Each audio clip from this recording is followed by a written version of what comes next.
Sir, I now ask the public orator, Ms. Andrea Vera, to present Sir Richard Benjamin Richardson, whom the Senate and the Council of the University have been pleased to recommend for the award of the degree of Doctor of Laws, honoris causa.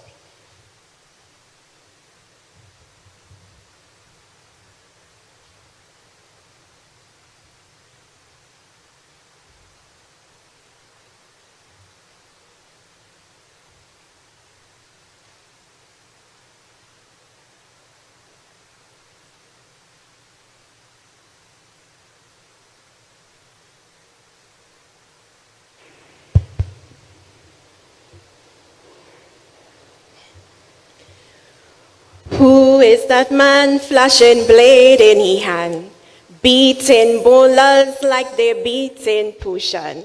Richie Richardson. King Progress, one of Antigua and Barbuda's great calypsonians, will tell you that Richie is a premier batsman in the world.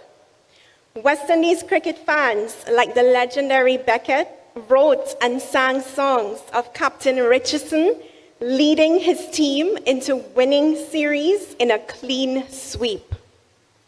Chancellor, today using Sir Richie's favorite expression, witty action, let us journey together following the actions of Rich becoming Sir Richie.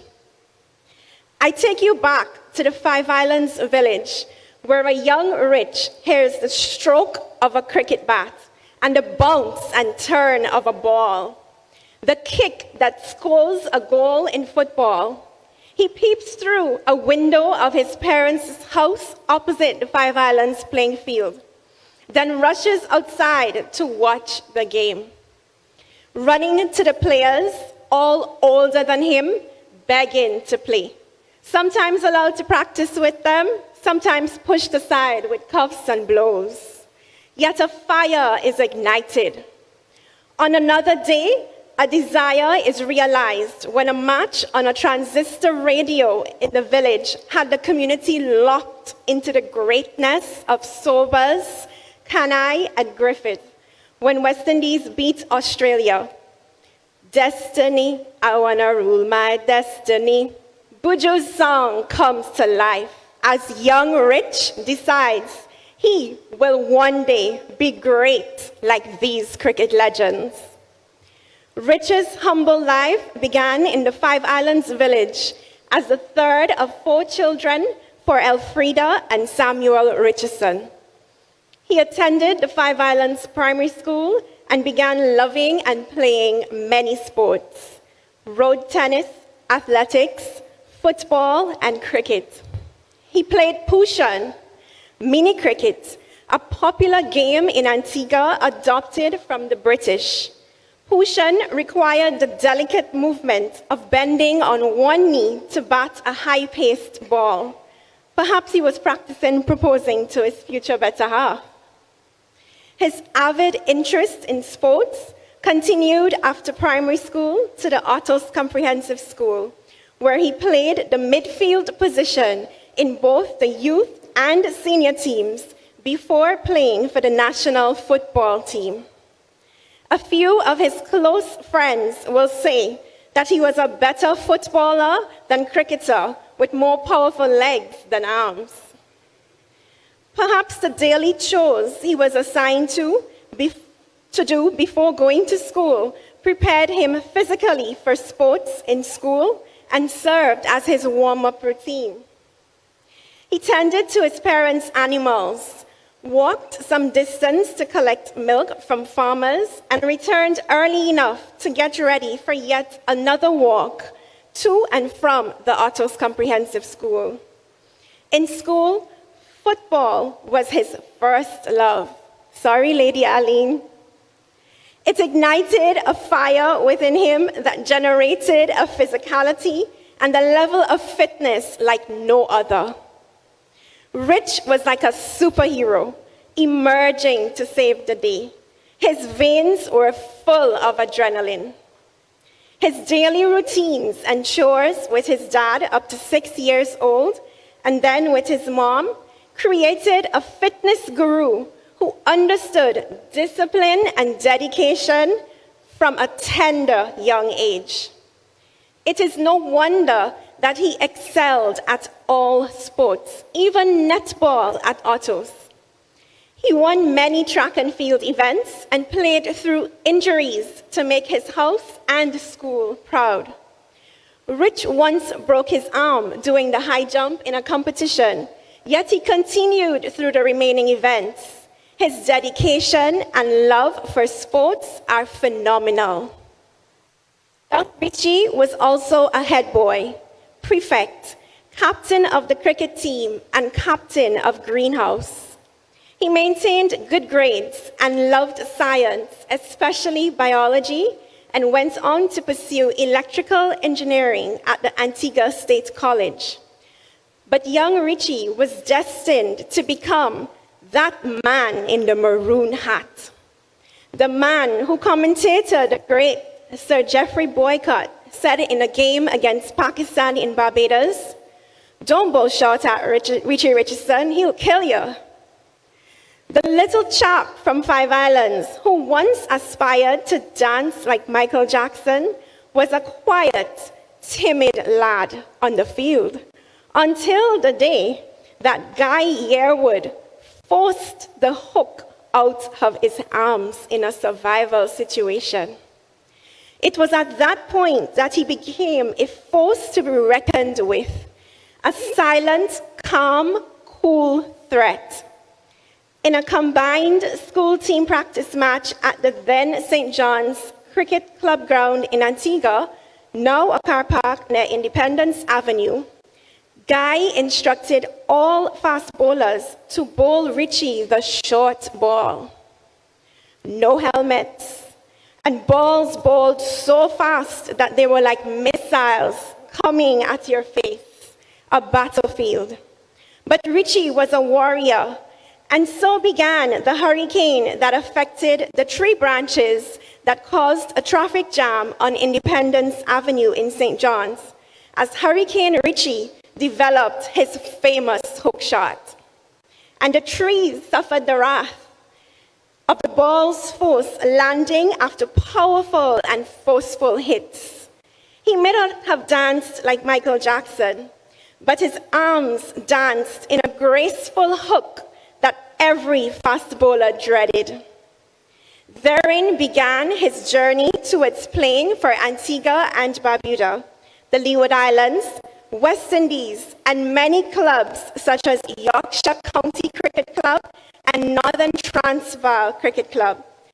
Sir Richie had a batting average of over 40 and scored more than 21 centuries.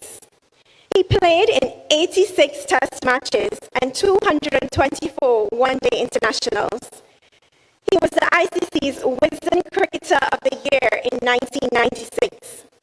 After retiring as a player, he went on to coach clubs, manage the West Indies Cricket Board, and serve as an international elite panel match referee. The little boy in Five Islands, who was excited by the sounds and views of cricket, meditated before his games and rose to the top, now a knight shining over the game, Sir Richie. Chancellor, Sir Richie is a kind-hearted, gentle, honest, and decent soul who respects all individuals and who has been known to look out for the underdogs. This is how many of his friends and colleagues would describe him, a true knight commander of Antigua and Barbuda.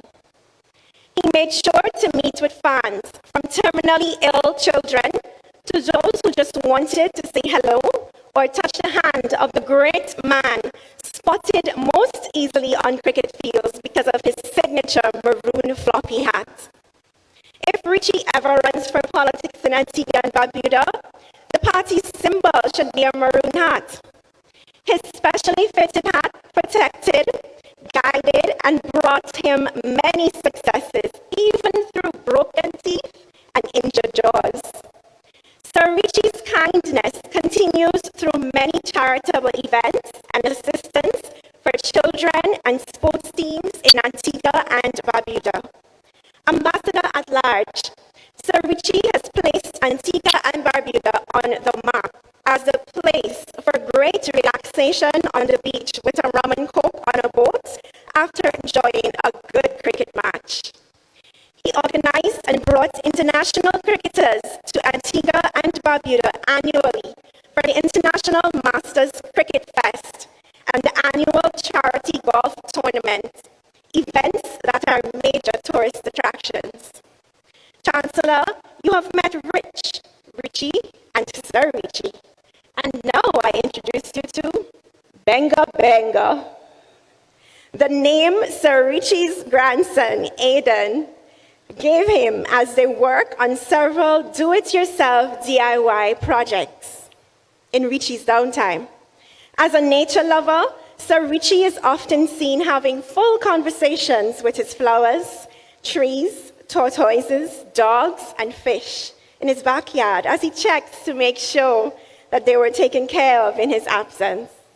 His love for nature is impeccable, and his mom, Elfrida Samuel, with whom he had a telepathic level of communication and who he described as making him the man he is today, surely would be smiling from the great beyond. As his early upbringing and exposure to her backyard gardening now translates to his very own beautiful garden. Sir Richie also enjoys spearfishing and relaxing on his boat, a true Five Islands man. And when he is not serving his role as Benga Benga or fishing, he is practicing his guitar with Ambi and other band members in the Spirited Band.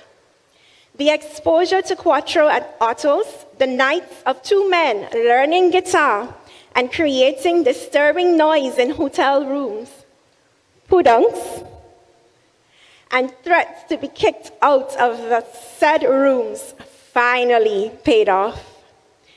Though not a dancer like Michael Jackson, he was able to master a musical instrument and form a band. Sir Richie is a humble man, an entrepreneur extraordinaire with several thriving businesses, a philanthropist, a distinguished sportsman, a family man, and a patriot. Chancellor, in recognition of his outstanding feats, I now invite you, by the authority vested in you by the Council and Senate of the University of the West Indies, to confer on Sir Richard Benjamin Richardson the degree of Doctor of Laws, honoris causa.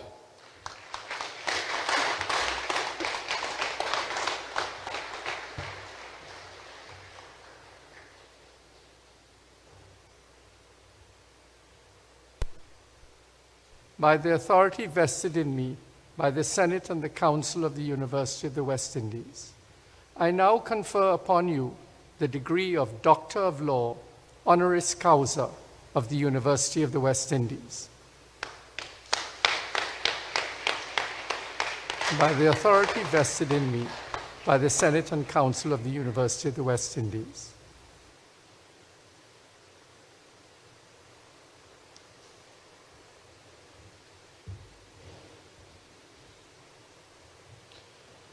Sir, I now ask the public orator, Ms. Andrea Vera, to present Mr. Alston Beckett Cyrus, whom the Senate and the Council of the University have been pleased to recommend for the award of the degree of Doctor of Laws, Doctor of Letters, honoris causa.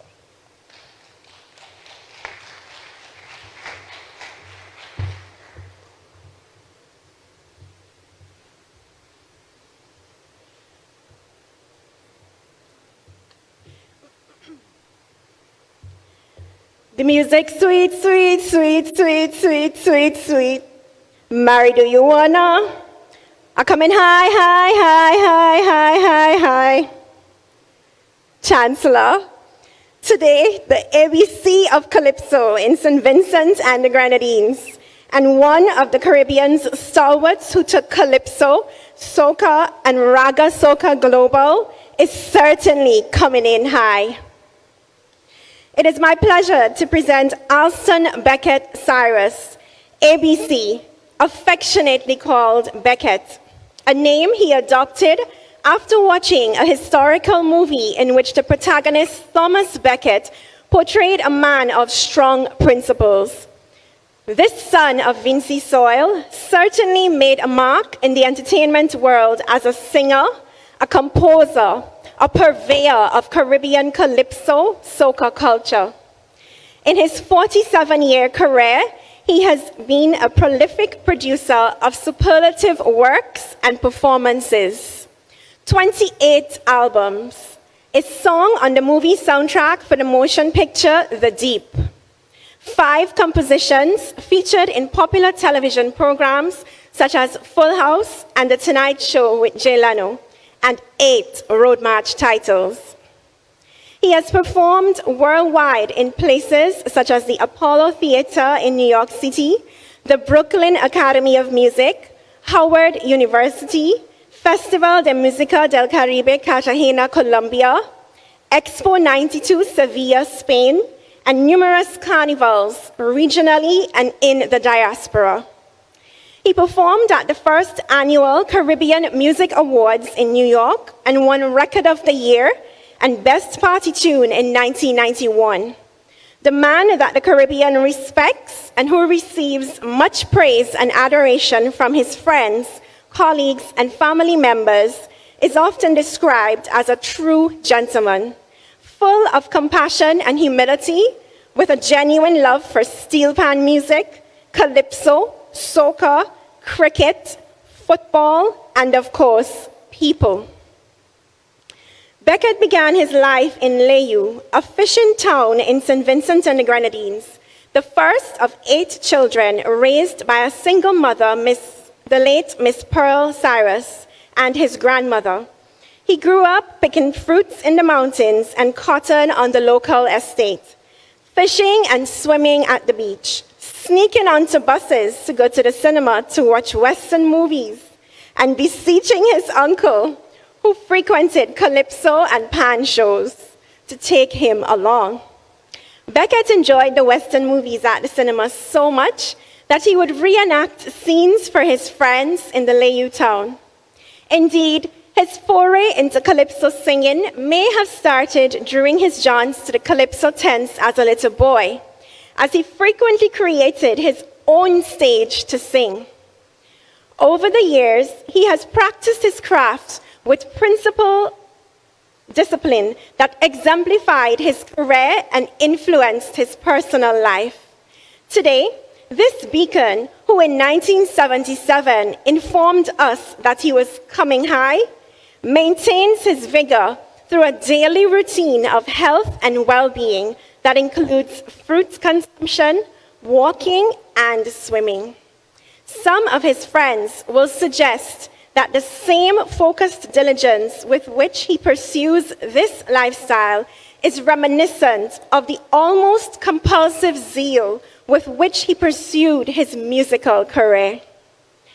Apart from Beckett the singer and songwriter, he is multifaceted with diverse interests and talents. Beckett's first love was the steel pan, so much so that he and his friend Ashes, as little boys, in the absence of their own pans to play, would reproduce the sound of a tenor pan with their mouths. Beckett went on to play with the Key West Symphony in Layou and the Starlift Steel Orchestra, where he played a real tenor pan. This creative genius also has an athletic side. As a youngster in primary school, he won many races, apparently without breaking a sweat, which is probably why he was known as a sweatless sprinter.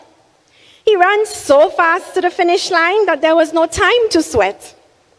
He also enjoyed football and cricket, participating in the village and town cricket games, whether it was with a breadfruit or a softball. This community-minded son recognized that sports could provide positive experiences and opportunities for young people like himself, and this led him to spearhead, along with a few friends, the formation of the Gladiators Sports Club in the 1960s. This club opened the way for members to participate in local competitions, a first for a rural club in those days when it was almost unheard of for a country team to compete in town. Other founding members of the club recall Beckett's role in this venture, including raising funds to purchase uniforms and other supplies for the club and encouraging other youth to join the club. It is perhaps this yearning to help young people that contributed to his joining the teaching fraternity in St. Vincent and the Grenadines under the then existing teacher-pupil system at the age of about 15 years old. And I have it on good authority that he could often be found teaching his students how to sing. In 1969, this humble Vinci emigrated to the United States so that his family, his mother, and siblings could widen their prospects. To sustain his family, Beckett joined the U.S. Army and later the U.S. Postal Service. This altruistic act was not lost on his family. His sister Dawn described his love as unconditional, which, in the words of his brother Noel, earned him the respect of a parent. His love for his family and his big heart shone through once again as he cared for his mother Pearl over the 4-year period prior to her passing. Chancellor, it was while he was in the army that Beckett faced the truth that singing and calypso were to be his career. This realization came as he entertained the soldiers, his real mission being to expose them and the rest of the world to Caribbean calypso and soca music, and to create fusions of calypso and other genres of music. After this epiphany, the rest, as they say, is history, and of course, carnival history was born. Beckett launched onto a path to become one of the best writers of calypso and soca that this region has ever seen. His ability to pen lyrics, spontaneously fuse them with sweet melodies, and craft these into incredible performance is legendary. This humble lyrical genius, with a penchant for double entendre, describes his talent as God-given, explaining that he hears the lyrics and melodies in his head before he uses his guitar to commit words and music to paper. Chancellor, I must mention that Beckett had no formal lessons in guitar playing. He is self-taught, musical genius. Need I say more? Perhaps only to add that this Vinci son has written over 150 songs in his career.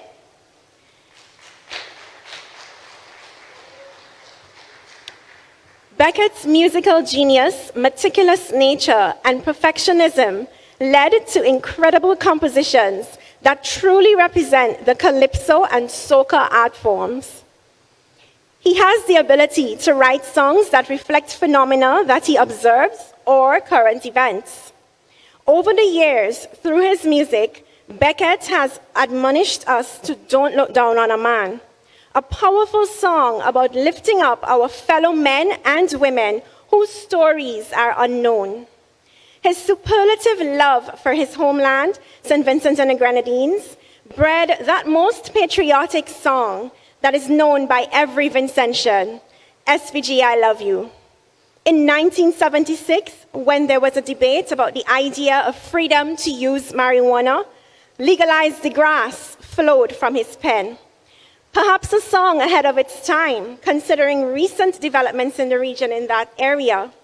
And ironically, in 1979, when cultivating and using the herb was still frowned upon by the law, Coming High, a controversial song at the time, was played by the Trinidad Police Band following the Independence Parade from the Queen's Park Savannah to the St. James Barracks.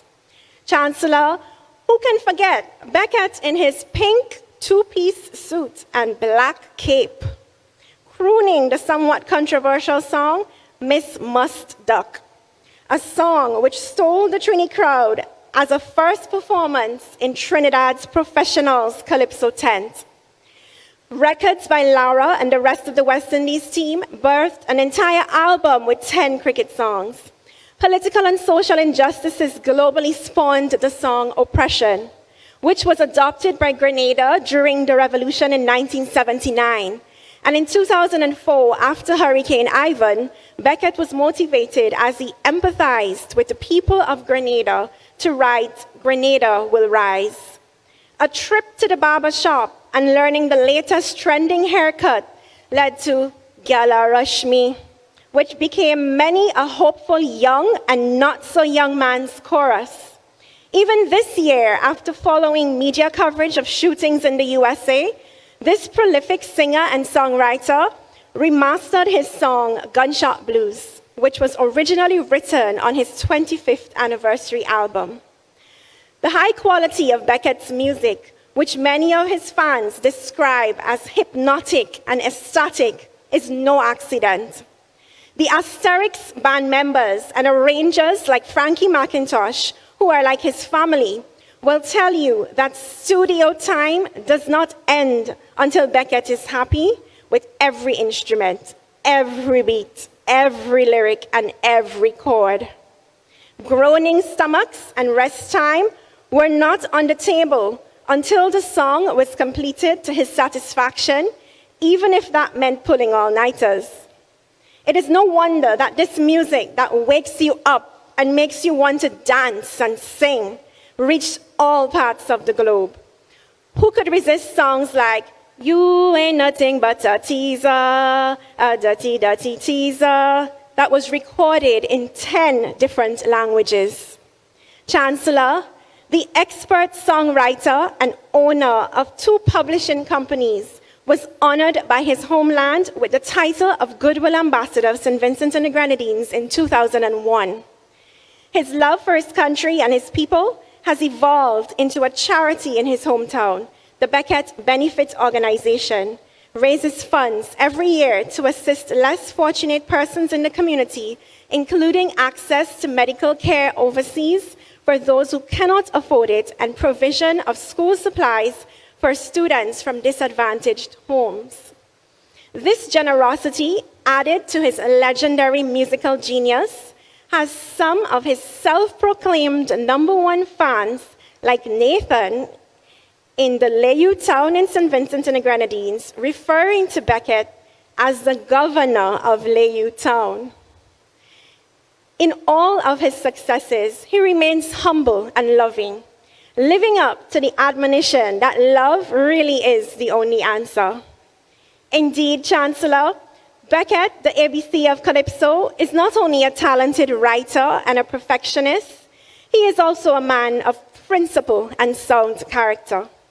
And now, Chancellor, it is with pleasure that I invite you, by the authority vested in you by the Council and Senate of the University of the West Indies, to confer on Mr. Alston Beckett Cyrus the degree of Doctor of Letters, honoris causa.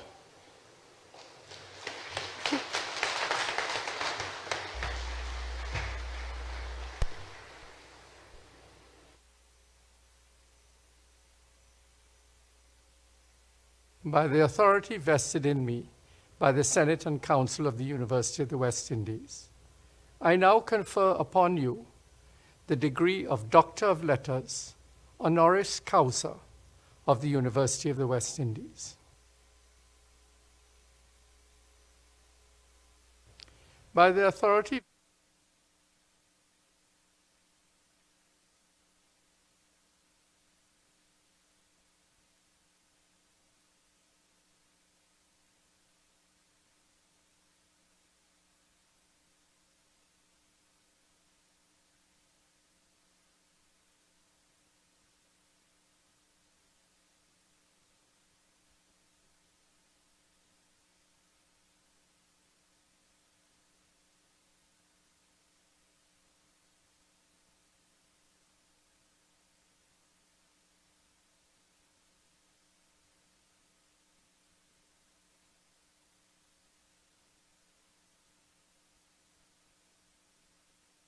to address the company.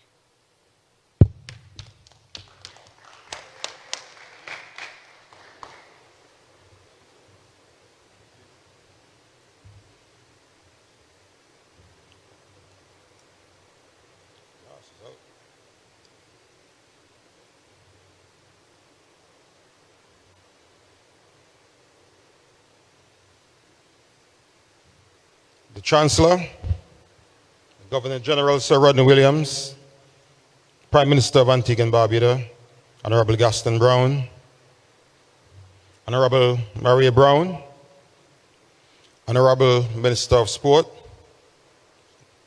Darrell Matthews,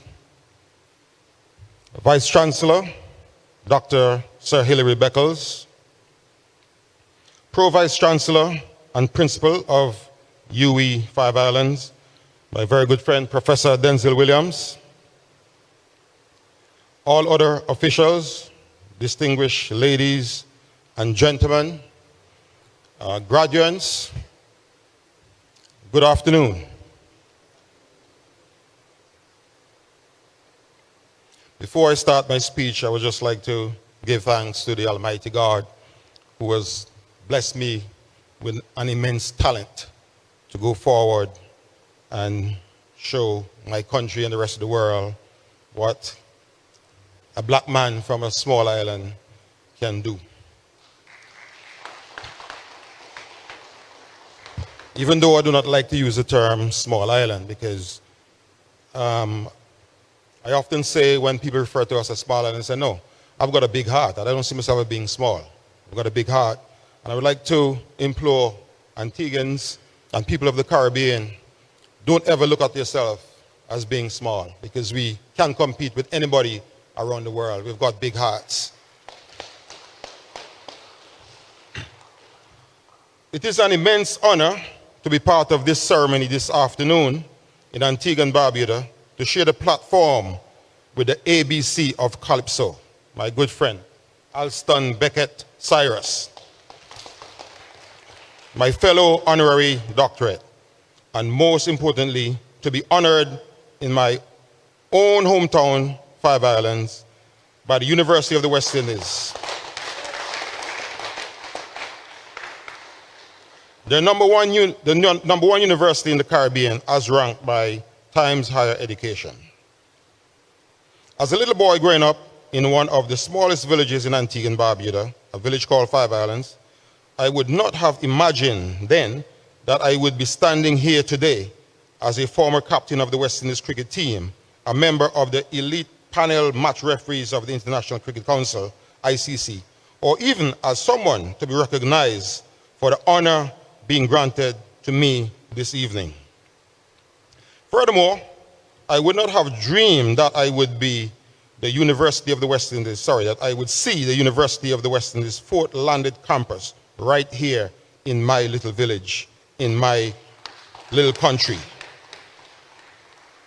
This is an accomplishment that every Antiguan and Barbudan should smile about and grasp at the very affordable opportunity in our country to advance educationally in higher education and lifelong learning at a prestigious regional institution. You, the graduates, in this evening's ceremony represent a special early cohort of students who took this opportunity and decided to harness your strength throughout the COVID-19 pandemic amongst many challenges and emerge here today, victorious and ready to have a positive impact on many. You are the beginning of a cultural change in your families, communities, and countries, having achieved higher education. We, the honorary doctorates, share a similar passion with you, the graduating class of 2022. Our levels of determination, drive, and love for sport and music led us to our successes. We have excelled and let the world know about our countries and our Caribbean through cricket and calypso. Now it is your turn to find your niche and excel at it. Today marks the continuation of your success as you go forth and be great. There are a few common themes between cricket, calypso, and being University of the West Indies alumni, of which you will soon become. I will now highlight a few that you should consider as you move forward on your respective paths. The first is patriotism. Never forget where you came from and the opportunities that came about because of your people and your country. The greatest aspect of the cricket game was the pride that I felt knowing that I was representing my country and our Caribbean region. I love being an ambassador for Antigua and Barbuda, and I was proud to be a West Indies, to represent the West Indies representing all the people of this region whenever I don the uniform of the West Indies. This special pride and appreciation for all those who have helped shape me as an individual and a cricketer warrants and encourages me to do the same for others. I want to see the game develop and grow in the hands of our current young players. I enjoy embracing every opportunity that I can to mentor the younger cricketers. Many of them see me as a role model, and I think it is important that we give back to the communities who gave so much to us.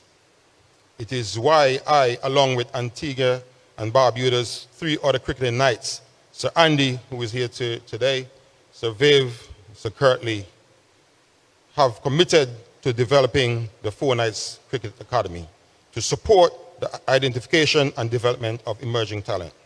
Perhaps as the Five Islands campus grow and build out, it is an area that we can work on collaboratively. I enjoy seeing new talent emerge in young cricketers, and I think that once they remain focused and disciplined, Antigua and Barbuda and the West Indies can continue to produce some outstanding future cricketers.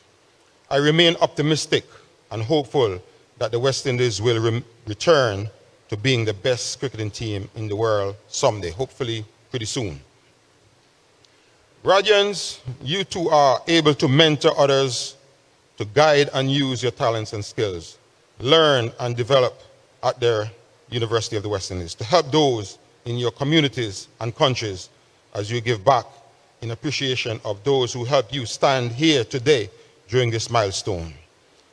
Consider even starting your own charity organization or helping with an existing one. I currently use my love of golf and the music of the Spirited Band to bless the lives of others who are in need.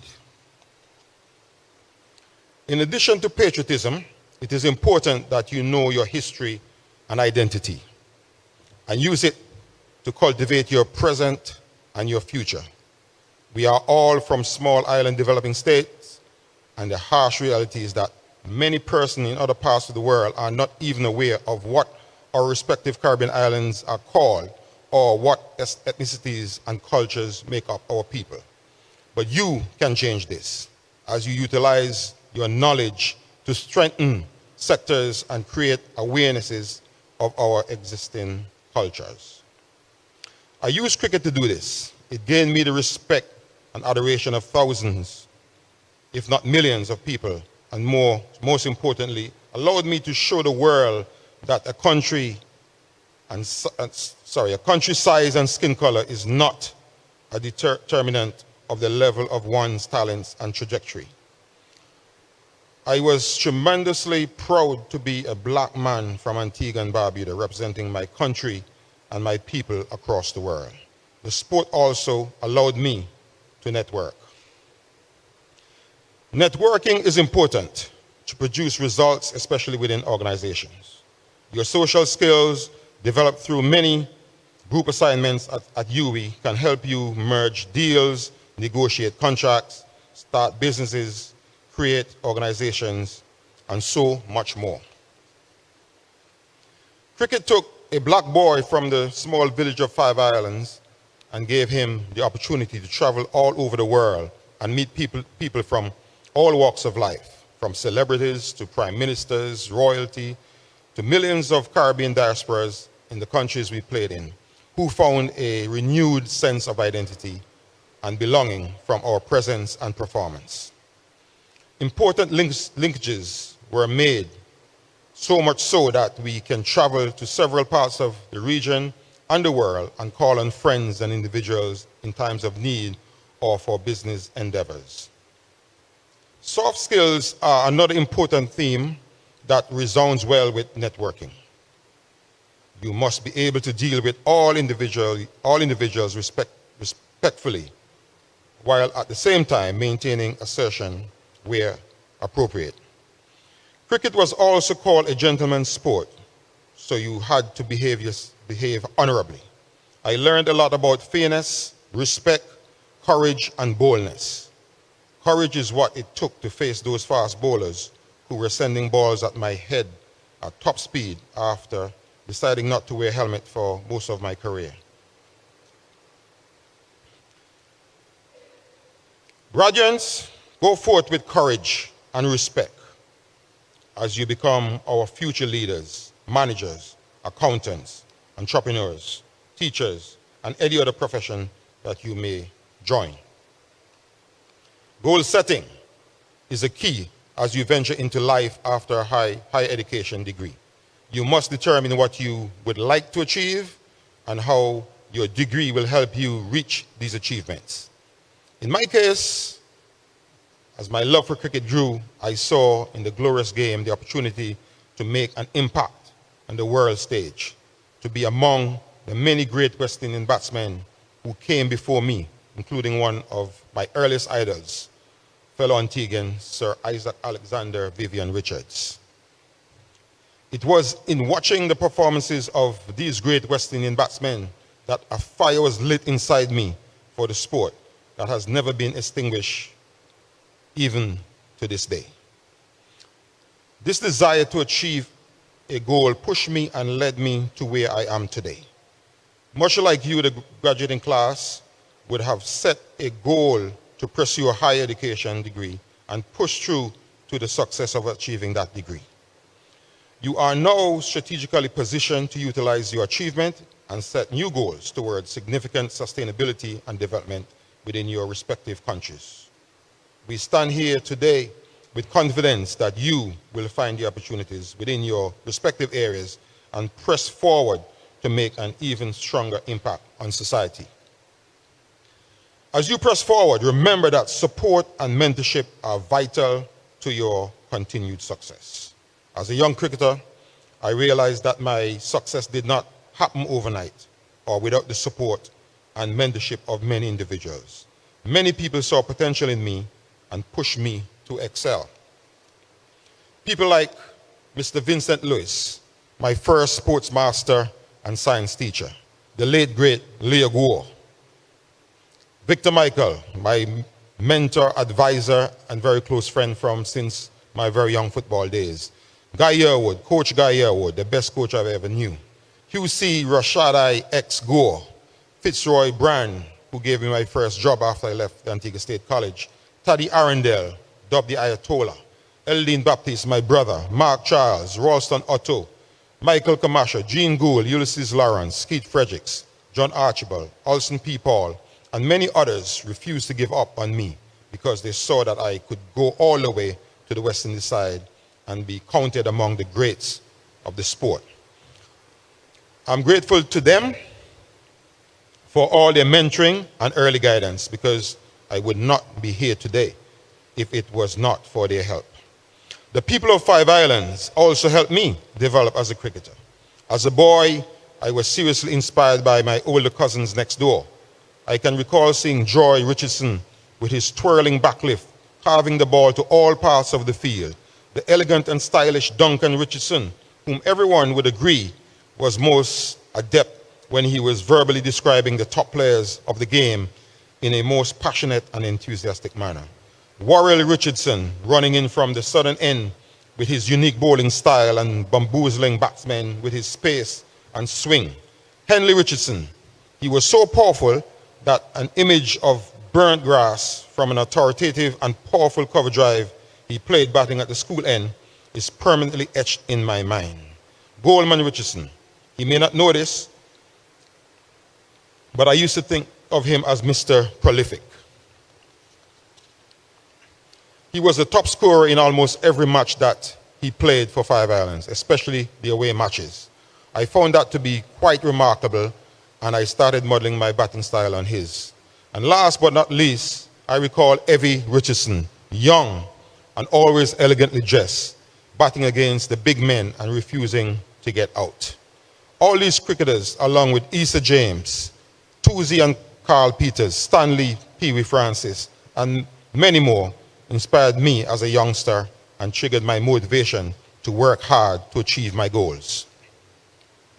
I will never forget the many long hours I spent practicing on the concrete strip right here at the school next door and on the road next to my house, just across the road. And the relentless bowling I received from my very close friends in the late Dalma James, God bless his soul, William Matthew, Lachlan Thomas, Sinclair Deeks Jackson, and many others who would insist in retrieving the many balls that were hit away. I was dubbed as arguably the best player of fast bowling in my time. This I attributed to the single-minded practice on the concrete here next door, often asking the bowlers to gradually get closer to me from where they normally would deliver. The reason for this was that there was a burning desire to represent the West Indies and to avenge the physical hurt afflicted by the great Dennis Lilly and Jeff Thompson to the West Indies batsmen in Australia during the 1995-96 Test Series down under.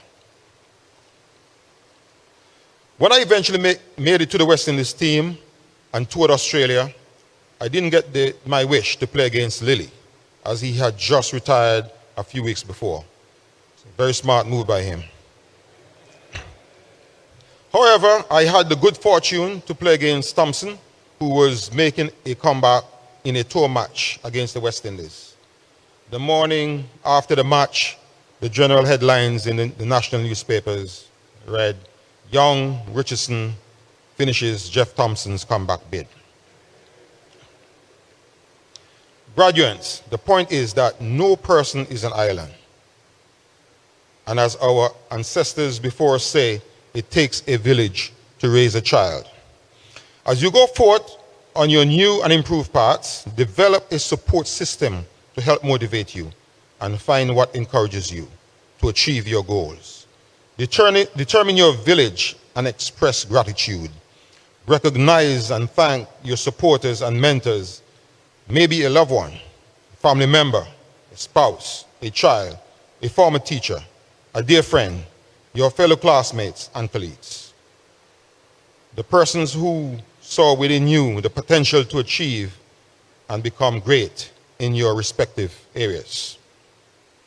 On that note, I want to express thanks and recognize my family who are here with me today, without whose love and support I would not be here. I want to especially thank my late mother, Elfrida Louisa Richardson. She sacrificed a lot for us after my father died when I was only 6 years old. She raised me and my 3 siblings, as well as many of my other cousins, including Joyanne, who is here with me today. Thanks for coming, Joyanne. She was the hardest working and most disciplined person that I ever knew. She was my earliest and biggest inspiration, and I would not be here if it was not for her. She was the greatest person I ever knew. I still think of her every day and feel her presence as she looks down at me from heaven with her usual reassuring and happy smile. To my wife, Lady Arlene, who has been a constant at my side, I extend heartfelt thanks for your support over the years. Being married to a professional sports person is no easy gig, but she has stood by me through thick and thin.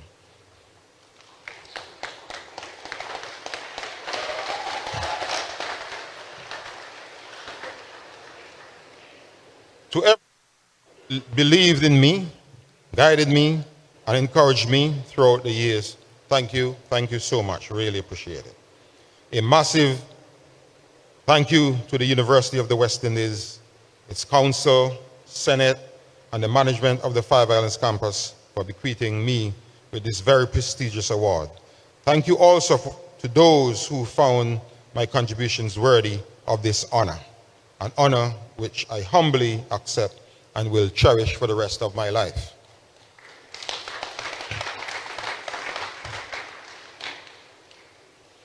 To the graduating class of 2022, you're all looking really, really splendid. Congratulations to you all. You did it.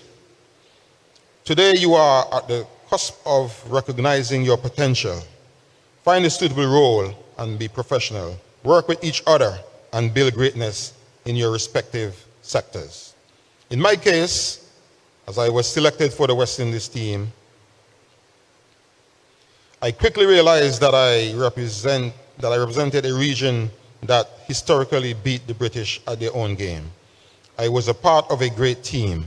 My childhood dream came through, and I played alongside some of my greatest heroes of the game, including Sir Vivian Richards, Sir Andy Roberts, Sir Clive Lloyd, Michael Holding, and many others. Playing for the West Indies filled me with immense pride. I remember when I first got the call that I made the West Indies team and the overwhelming sense of joy that it brought to me. I found a camaraderie in my teammates that created further inspiration and a brotherhood that gave me guidance and support as a young cricketer. There was also the realization that playing for the West Indies cricket team in the world at the time, playing for the West Indies cricket team in the world at that time meant that you always had to bring your A game. You could not let your teammates down. And so, you consistently had to sharpen your skills to match the extremely high standards that they were setting. It was one of the best eras of cricket, and it was such an honor to have played with these outstanding and amazing cricketers, and even more of a privilege to have been asked to serve as captain. I will never forget those days as long as I live. Bradians, you would have spent many long hours studying, completing assignments, pulling all-nighters, all towards success today. The question that I want to implore you to ask yourselves as you reflect on your journey at Five Islands are, where do I want to be now that I have my degree? How can I make a greater impact and contribution to my country, and more importantly, to my Caribbean region?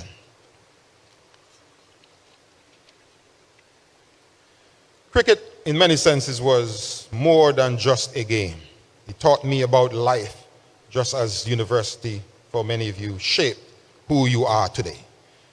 Cricket taught me discipline and allowed my development of body, mind, and soul. It gave me the mental agility and toughness to persevere through difficult times. The long hours of practice, the traveling and adjusting to different countries, and the competitiveness of the game itself prepared me for life in ways that I could not have imagined.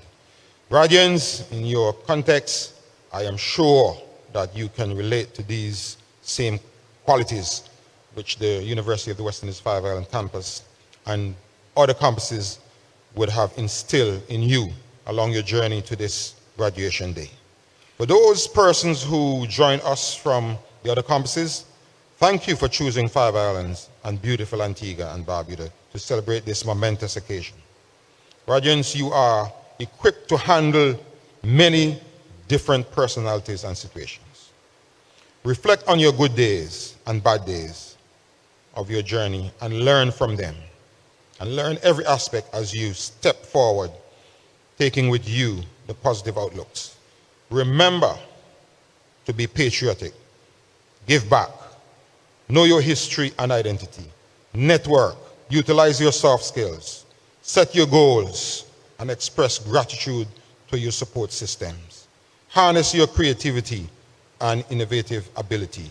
Utilize your skills and go forward into this world. Light the way. You are the light shining from the west. Many congratulations. Thank you very much.